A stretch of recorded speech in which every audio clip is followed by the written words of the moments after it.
Magandang buhay mga kapanalig! Happy Monday morning!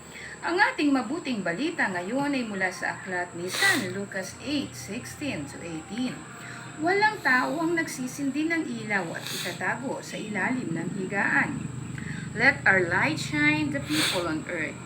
Ano man ang ipinagkaloob sa atin ng Diyos ay mga biyayang mula sa langit. Kaya marapat lamang na matuto tayong ibahagi ito sa iba upang makapagbigay ng liwanag. Let us be a living inspiration to others, not just in words but more so in deeds. Walang lihim na di nabubulgar.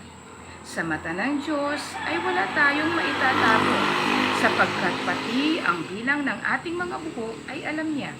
Nakikita niya ang nilalaman ng ating mga puso, kung kaya't ang pagkukunwari sa paggawa ng kabutihan ay alisin sa ating bokabulyaryo.